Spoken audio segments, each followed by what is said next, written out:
Pinuna naman sa pagdinig kanina ang ilang inconsistency sa testimonya ni Las Cañas at sa kanyang public confession noong February 20.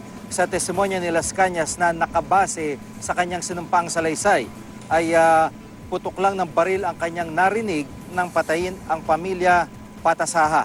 Ipinunto ni Senator Ping Lacson na chairman ng Committee on Public Order and Dangerous Drugs na nagsagawa ng pagdinig.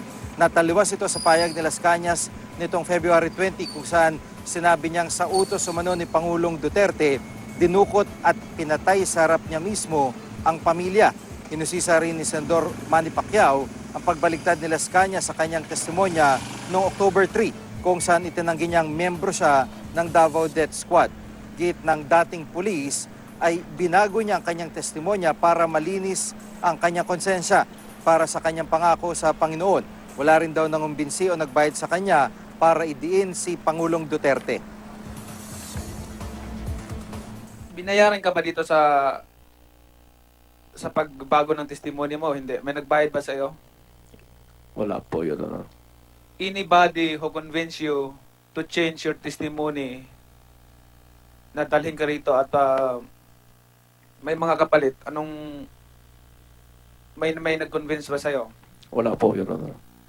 Baka ginamit ka para to pin down the president, this administration. Alam naman natin. Mga Hindi Bisaya po. ta. Hindi po. Di pagpadala ring mga kuan.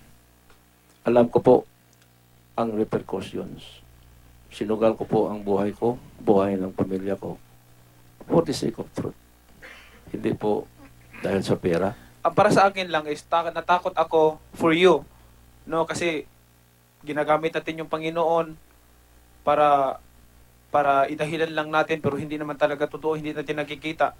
Kaya nga the Bible says, let your light shine upon your brothers and sisters. How can your light shining na dalawang testimony mo tapos sabi mo na una yung renewal, spiritual renewal mo. One day I will share you my experience about renewal, spiritual renewal and also the Bible, but not here. Senator Pacquiao, Senator Joel. Sabi pa ni Las Cañas noong September 2015, sumailalim daw siya nga sa spiritual renewal at magmula noon ay hindi na raw siya pumatay.